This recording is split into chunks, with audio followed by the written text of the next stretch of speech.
Salut les reconfinés. Alors je viens de regarder la conférence de presse de Jean Castex, celle où nous explique les détails du déconfinement progressif. Il appelle ça dans son langage administratif de l'ENA un desserrement. Alors nous étions serrés, nous serons desserrés. On voit bien l'image qu'il a des Français. On va les serrer comme des sardines et nous allons les desserrer comme des thons. Alors, sur cette vidéo, je vais commenter les mesures une par une et c'est pas simple parce que cette conférence de presse, c'est plus un mode d'emploi d'une cuisine Ikea à monter soi-même, écrit en norvégien, qu'une conférence de presse faite pour que tous les Français comprennent. Et puis, alors, je sais pas si vous avez remarqué, vous avez 48 heures en amont, Macron qui arrive à la télé comme le Père Noël avec sa hotte et plein de donations, d'offrandes. Alors c'est même plus le Père Noël, c'est un dieu maya. Combien vous voulez? 10 000 euros? 10 000 euros c'est pas assez? Allez, 20% du chiffre d'affaires, c'est pour moi. Vous les jeunes, vous voulez 500 balles chacun? Allez, 500 balles. Les travailleurs précaires, vous voulez de l'argent? Allez, c'est 900 euros. Quoi qu'il en coûte, j'apporte et je donne. PGE, sur ma note, c'est gratuit. Je vous en même Brigitte et tous les ministres, c'est gratuit, c'est moi qui régale. Alors c'est plus des dons, c'est vraiment nous prendre pour des dindons. Alors le lendemain, vous avez les lutins du Père Noël qui viennent, ils se frottent les mains. Oui, vous comprenez, pour bénéficier des aides, vous devez vous fournir vos fiches d'imposition depuis le général. Ah non, pas de Gaulle, hein, mais Bonaparte. Le livret de famille depuis Louis XVI. Les circulaires bleu, blanc, rouge, jaune, violet, vert, marron, foncé, marron clair, noir, fuchsia et doré. Les procès-verbaux A, B, C, D jusqu'à Z.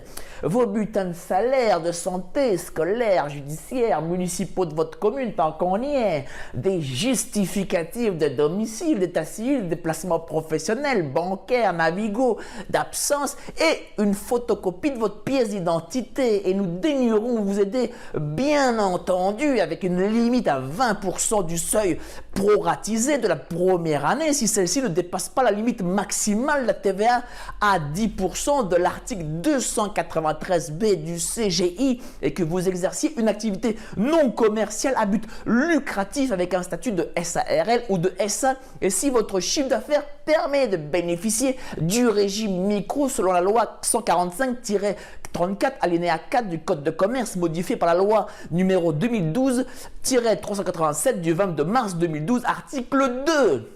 Ah mais c'est pas ce que le président a annoncé. Vous pensez que c'était plus et plus simple? Ah oui c'est vrai mais c'est un oubli. Nous vous prions de nous excuser pour cette gêne occasionnée. Merci, au revoir. Bim. Alors j'arrête cette mauvaise foi, c'est juste pour me faire mousser, je sais l'état honnête et commençons par analyser les mesures prises une par une. La première est l'ouverture des commerces non essentiels mais dans la limite de 8 mètres carrés par client. Alors pourquoi 8 mètres? Personne ne le sait, peut-être parce qu'il s'agit d'un virus bondissant mais pas au-delà de 8 mètres. Ce sont des docteurs en philosophie qui l'affirment, ils ont raison, j'ai confiance en eux. Et la règle s'applique qu'aux clients, c'est bien de préciser au cas où vous auriez 2 salariés dans une boutique de 16 mètres carrés. Alors, sait-on jamais?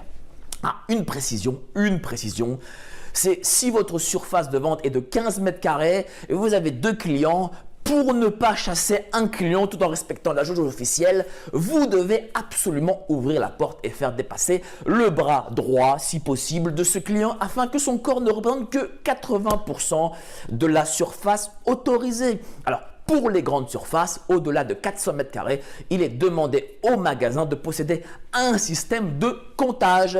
Alors c'est intelligent, ça, c'est très intelligent même. On permet de créer de nouveaux emplois, ça s'appellera des compteurs de clients. Ça a de l'avenir. Alors pas bête, hein, c'est après ça, on ne diminue pas de moitié le chômage, alors c'est que je n'y comprends plus rien. Alors, les auto-écoles, les agences immobilières rouvriront, mais attention, pas plus de 30 dans une voiture ou un appartement, auquel cas l'État considérera qu'il s'agit d'une surprise partie illégale. Attention, l'État veille.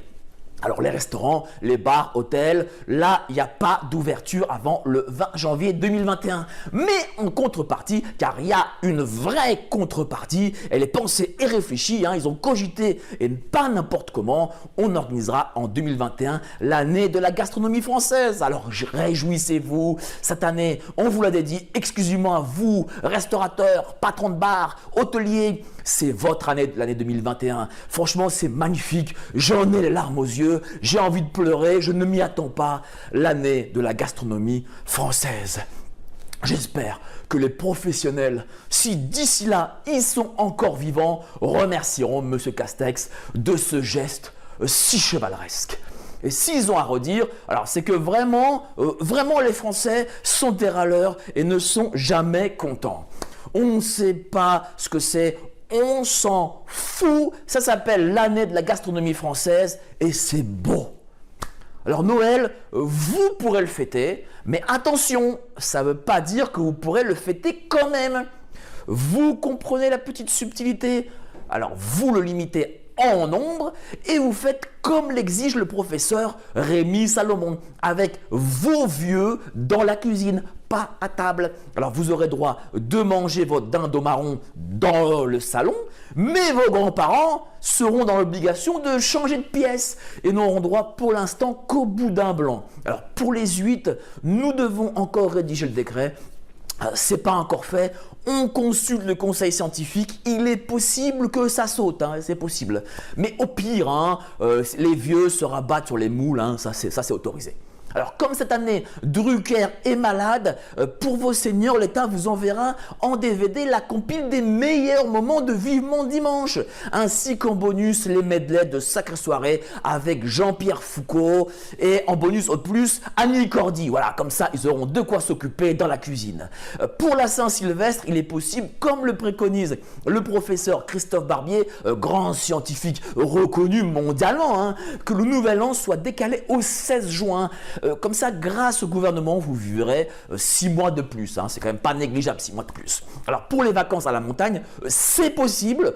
Vous n'en serez pas privé. Vous pourrez skier tranquillement. Seulement, vous n'aurez pas droit d'utiliser des remontées mécaniques. Interdiction de remonter. Il faut monter au sommet à pied avec vos skis sur les épaules. Et puis, bon, l'avantage, c'est que vous ne serez pas coincé sur un remont de pente. L'État veille sur votre santé. Il est fort possible, après consultation du conseil scientifique par mesure de précaution et de santé publique, que nous enlèverons la neige, mais vous pourrez toujours faire du ski sur l'herbe, c'est aussi assez cool. Alors l'État étudie aussi d'autres pistes très intéressantes contre le Covid, la natation mais hors de l'eau, la pratique du vélo mais à une seule roue, les sports collectifs tout seul, fumer sans tabac mais avec du papier journal, la promenade en forêt dépourvue d'arbres, prendre l'avion mais avec Blablacar, ou enfin retourner au bureau mais à la cave. Alors j'exagère à peine, mais je préfère rire de cette situation dont on se demande si elle est tragique ou comique. Alors laissez plein de pouces bleus, commentez à fond et à la prochaine vidéo.